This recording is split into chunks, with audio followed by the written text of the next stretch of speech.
శ్రీ సాయినాథాయ నమః. శ్రీ సాయి సచ్చరిత్రం 20వ అధ్యాయం. కాకా నౌకరీ పిల్ల ద్వారా దాసగను సమస్య పరిష్కరించుట. ఈ అధ్యాయములో దాసగనుకు కలిగిన ఒక సమస్యను కాకాసాహెబ్ ఇంటిలోని పనిపిల్ల ఎట్లు పరిష్కరించెనో హేమాడ్ పంతు చెప్పాను. మౌలికముగా సాయి నిరాకారుడు, భక్తుల కొరకు ఆకారమును ధరించాను.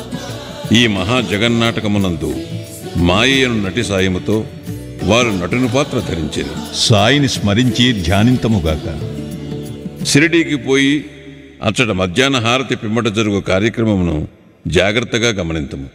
హారతి అయిన పిమ్మట సాయి మసీదు బయటకు వచ్చి గోడ ప్రక్కన నిలిచి ప్రేమతోనూ దయతోనూ భక్తులకు ఊదీ ప్రసాదమును పంచిపెట్టుచుండెరి. భక్తులు కూడా సమానమైన ఉత్సాహముతో వారి సమక్షమున నిలిచి వారి పాదములకు నమస్కరించి వారి వైపు చూచుచూ ఊదీ ప్రసాదము జల్లు అనుభవించుచుండెరి. బాబా భక్తుల చేతులలో పిడికిళ్లతో ఊదీ పోయిచు వారి నుదుటిపై తమ చేతులతో ఊదీ బొట్టు పెట్టుచుండెరి. వారి హృదయమున భక్తుల ఎడ అమితమైన ప్రేమ. బాబా భక్తులను ఈ క్రింది విధముగా పలుకరించుచుండెరి. అన్నా, మధ్యాహ్న భోజనమునకు పొమ్ము. బాబా, నీ బసకు పో. బాపు, భోజనము చేయుము. ఈ విధముగా ప్రతి భక్తుని పలకరించి ఇంటికి సాగనంపుచుండెరి. ఇప్పటికీ అది ఎంతయూ ఊహించుకున్నచో ఆ దృశ్యములను తిరిగి చూచినంత ఆనందము కలుగును. మనోపలకమున సాయిని నిలిపి వారిని ఆపాదమస్తకము ధ్యానింతుము. వారి పాదములపై పడి సగౌరవముగా ప్రేమతో వినయముగా సాష్టాంగ నమస్కారమునర్చుచు ఈ అధ్యాయములోని కథను చెప్పేదను. ఈశా వాస్యోపనిషత్తు. ఒకప్పుడు దాసగను ఈశా వాస్యోపనిషత్తుపై మరాఠీ భాషలో వ్యాఖ్య వ్రాయుటకు మొదలెడెను. మొట్టమొదట ఈ ఉపనిషత్తు గూర్చి క్లుప్తముగా చెప్పెదము. వేద సంహితలోని మంత్రములు గల దగుటిచే దీనిని మంత్రోపనిషత్తు అని కూడా ఎందురు. ఇందులో యజుర్వేదములోని 40వ అధ్యాయముగు వాజిశనేయ సంహిత యుండుటచే దీనికి వాజిశనేయ సంహితోపనిషత్తు అని కూడా పేరు. వైదిక సంహితలుండుటచే దీనిని ఇతర ఉపనిషత్తుల కన్నా శ్రేష్టమని భావించెదరు. దీనికి ఒక ఉదాహరణము, ఉపనిషత్తులన్నిటిలో పెద్దదియగు బృహదారణ్యకోపనిషత్తు ఈ ఈశావాస్యోపనిషత్తుపై వ్యాఖ్యయని పండితుడకు సాత్వలేకరు గారు భావించుచున్నారు. ప్రొఫెసర్ రానడే గారు ఇట్లనుచున్నారు. ఈశావాస్యోపనిషత్తు మిక్కిలి చిన్నదైనప్పటికీ దానిలో అంతర్దృష్టిని కలిగించు అనేక అంశములున్నవి. 18 శ్లోకములలో ఆత్మగూర్చి విలువైన అపురూపమగు వర్ణన, అనేక ఆకర్షణలకు దుఃఖములకు తట్టుకుని స్థైర్యము గల ఆదర్శ యోగీశ్వరుని వర్ణన ఇందు ఉన్నవి. తరువాతి కాలమును సూత్రీకరింపబడిన కర్మయోగ సిద్ధాంతముల ప్రతిబింబమే ఈ ఉపనిషత్తు. తుదకు జ్ఞానమునకు కర్మలకు సమన్వయముగానున్న సంగతులు చెప్పబడినవి. జ్ఞానమార్గమును కర్మయోగమును సమన్వయము చేసి చెప్పుట ఈ ఉపనిషత్తులోని సారాంశము. ఇంకొక చోట వారిట్లనిరి. ఈశా వాస్యోపనిషత్తులోని కవిత్వము నీతి, నిగూఢ తత్వము, వేదాంతముల మిశ్రమము. పై వర్ణనను బట్టి ఈ ఉపనిషత్తు మరాఠీ భాషలోనికి అనువాదము చేయుట ఎంత కష్టమో ఊహించవచ్చును. దాసగను దీనిని మరాఠీ ఓవీ ఛందములో వ్రాసెను. దానిలోని సారాంశమును గ్రహించలేకుండాటచే తాను వ్రాసిన దానితో అతడు తృప్తి చెందలేదు. అతడు కొందరు పండితులను అడిగెను, వారితో చర్చించెను. కానీ వారు సరైన సమాధానం ఇయ్యకుండెరి. కావున దాసగను కొంతవరకు వికలమనస్కుడయ్యను. సద్గురువే బోధించుటకు యోగ్యత సమర్థత గలవారు. ఈ ఉపనిషత్తు వేదముల యొక్క సారాంశము. ఇది ఆత్మ సాక్షాత్కారమునకు సంబంధించిన శాస్త్రము. ఇది జనన మరణములనే బంధములను తెగగొట్టు ఆయుధము లేదా కత్తి. ఇది మనకు మోక్షమును ప్రసాదించును. కనుక ఎవరైతే ఆత్మ సాక్షాత్కారము పొందియున్నారో అట్టివారి ఈ ఉపనిషత్తులోని అసలు సంగతులు చెప్పగలరని అతడు భావించెను. ఎవరునూ దీనికి తగిన సమాధానమునివ్వనప్పుడు దాసగను సాయిబాబా సలహా పొంద నిశ్చయించుకొనెను. అవకాశము దొరకగానే షిరిడీకి పోయి సాయిబాబాను దర్శించి వారి పాదములకు నమస్కరించి ఈశావాస్యోపనిషత్తును అర్థము చేసుకున్నట్టులో తన కష్టములు చెప్పి సరే షిరిడీకి పోయి సాయిబాబాను దర్శించి వారి పాదములకు నమస్కరించి ఈశావాస్యోపనిషత్తును అర్థము చేసుకున్నట్టులో తన కష్టములు చెప్పి సరైన అర్థమును బోధింపమని వేడుకొనెను. సాయిబాబా ఆశీర్వదించి ఇట్లనెను. తొందరపడవద్దు. ఆ విషయములో ఎట్టి కష్టమూ లేదు. తిరుగు ప్రయాణములో విలేపార్లేలోని కాకాసాహేబు దీక్షితుని పనిపిల్ల నీ సందేహమును తీర్చును. అప్పుడు అక్కడ ఉన్నవారి మాటలు విని బాబా తమాషా చేయుచున్నారనుకొనిరి. భాషాజ్ఞానము లేని పనిపిల్ల ఈ విషయం ఎట్లు చెప్పగలదనిరి. కాని దాసగను అట్లనుకొనలేదు. బాబా పలుకులు బ్రహ్మవాక్కులనుకునేను. కాకా యొక్క పనిపిల్ల బాబా మాటలందు పూర్తి విశ్వాసముంచి దాసగను సిరిడీ విడిచి విలేపార్లే చేరి కాకాసాహెబ్ దీక్షితింట్లో బస చేశాను. ఆ మరుసటి దినం ఉదయం దాసగను నిద్ర నుంచి లేవగానే ఒక పేదపిల్ల చక్కని పాటను మిక్కిలి మనోహరముగా పాడుచుండెను. ఆ పాటలోని విషయము ఎర్రచీర వర్ణనము.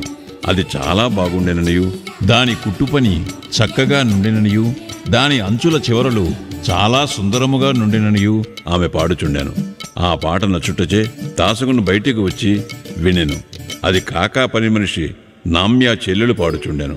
ఆమె చిన్న పిల్ల. ఆమె చింకుగుడ్డ కట్టుకొని పాత్రలు తోముచుండెను. ఆమె పేదరికము, ఆమె సంతోషభావమును గాంచి దాసగను ఆమెపై జాలిపడెను. ఆ మరుసటి దినము రావ్ బహదూర్ ఎంవి ప్రధాన్ తనకు దోవదల చాపులివ్వగా ఆ పేదపిల్లకు చిన్న చీరమని చెప్పాను.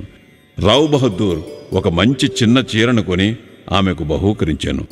ఆకలితో నకనకలాడుతున్న వారికి విందు భోజనము దొరికినట్లు ఆమె అమితానంద పరవశురాలయ్యాను. ఆ మరుసటి దినము ఆమె ఆ కొత్త చీరను ధరించాను. అమితోత్సాహముతో తక్కిన పిల్లలతో కలిసి గిర్రును తిరుగుచూ నాట్యము చేశాను. అందరికంటే తానే బాగుగా ఆడి పాడాను. మరుసటి దినము చీరను పెట్టిలో దాచుకుని మామూలు చింకిబట్ట కట్టుకుని పనిచేయుటకు వచ్చాను. కాని ఆమె ఆనందమునకు లోటు లేకుండెను. ఇదంతయూ చూచి దాశగను జాలిభావము మెచ్చుకోలుగా మారెను. పిల్ల నిరుపేద కాబట్టి చింకిగుడ్డలు కట్టుకొనెను.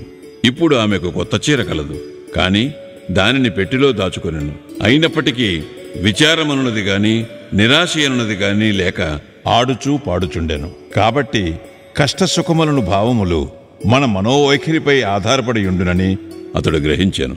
ఈ విషయమును గూర్చి దీర్ఘాలోచన చేశాను. భగవంతుడిచ్చిన దానితో మనము సంతసింపవలను. భగవంతుడు మనలను అన్ని దిశల నుండి కాపాడి మనకు కావలసినది ఇచ్చుచుండును. కాన భగవంతుడు ప్రసాదించినదంతయు మన మేలు కొరకే అని గ్రహించాను. ఈ ప్రత్యేక విషయములో ఆ పిల్ల యొక్క పేదరికము, ఆమె చినిగిన చీర, కొత్త చీర, దానినిచ్చిన దాత, దానిని పుచ్చుకొనిన గ్రహీత, దానభావము ఇవి అన్నీ భగవంతుని అంశములే. భగవంతుడు ఈ అన్నిటియందు వ్యాపించియున్నాడు. ఇచ్చట దాసగను ఉపనిషత్తులలోని నీతిని అనగా ఉన్నదానితో సంతుష్టి చెందుట, ఏది మనకు సంభవించుచున్నదో అది అంతయు భగవంతుని ఆజ్ఞచే జరుగుచున్నదనియు, తుదకది మన మేలు కొరకే అనియు గ్రహించాను. విశిష్టమైన బోధన విధానము. పై కథను బట్టి బాబా మార్గము మిక్కిలి విశిష్టమైనదనియు అపూర్వమైనదనియు పాఠకులు గ్రహించియే యుందురు.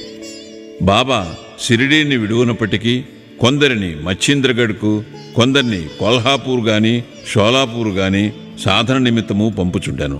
కొందరికి సాధారణ రూపములోనూ, కొందరికి స్వప్నావస్థలోనూ, అది రాత్రి గాని పగలు గాని కాన్పించి కోరికలను నెరవేర్చుచుండాను. భక్తులకు బాబా బోధించు మార్గములు వర్ణింపనలవి కాదు. ఈ ప్రస్తుత విషయములో దాసగణను విలేపార్లే పంపి పనిపిల్ల ద్వారా అతని సమస్యను పరిష్కరించాను. కాని విలేపార్లే పంపకుండా షిరిడీలోనే బాబా బోధించరాదా అని కొందరనవచ్చును. కాని బాబా అవలంబించినదే సరైన మార్గము. కానిచో పేద నౌకరీ పిల్ల, ఆమె చీర కూడా భగవంతుని సంకల్ప రూపములే అని దాసగను ఎట్లు నేర్చుకునియుండును? ఈశావాస్యోపనిషత్తులోని నీతి. ఈశావాస్యోపనిషత్తులో ఉన్న ముఖ్య విషయము అది బోధించు నీతి మార్గమే. ఈ ఉపనిషత్తులోనున్న నీతి దానిలో చెప్పబడిన ఆధ్యాత్మిక విషయములపై ఆధారపడి ఉన్నది. ఉపనిషత్తు ప్రారంభ వాక్యములే భగవంతుడు సర్వాంతర్యామి అని చెప్పుచున్నవి. దీనిని బట్టి మనము గ్రహించవలసినదేమనా, మానవుడు భగవంతుడిచ్చిన దానితో సంతృష్టి చెందవలను. ఏలయన భగవంతుడు అన్నిటియందు గలడు. కావున భగవంతుడు ఏది ఇచ్చెనో అది ఎల్లా తన మేలు కొరకే అని గ్రహించవలను. దీనిని బట్టి ఏది ఇచ్చెనో అది ఎల్లా తన మేలు కొరకే అని గ్రహించవలను. దీనిని బట్టి ఇతరుల సొత్తుకై ఆశింపరాదనియు, ఉన్నదానితో సంతృష్టి చెందవలననియు, భగవంతుడు మన మేలు కొరకే దానిని ఇచ్చియున్నాడనియు, కావున అది మనకు మేలు కలుగజేయనియు గ్రహించవలను. ఇందులోని ఇంకొక నీతి ఏమనా, మనుష్యుడెల్లప్పుడూ ఏదో తనకు విధింపబడిన కర్మను చేయుచునే ఉండవలను. శాస్త్రములో చెప్పిన కర్మలు నెరవేర్చవలను. భగవంతుని ఆజ్ఞానుసారము నెరవేర్చుట మేలు. ఈ ఉపనిషత్తు ప్రకారము కర్మ చేయకుండా నుండుట ఆత్మనాశనమునకు కారణము. మానవుడు శాస్త్రములో విధించబడిన కర్మలు నెరవేర్చుట వలన నైష్కర్మ్యాదర్శము పొందును.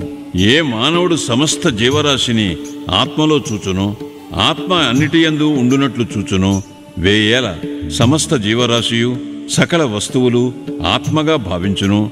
అట్టివాడు ఎందుకు మోహమును పొందును? వాడెందులకు విచారించును? అన్ని వస్తువులలో ఆత్మను చూడకపోవుటచే మనకు మోహము, అసహ్యము, విచారము కలుగుచున్నవి.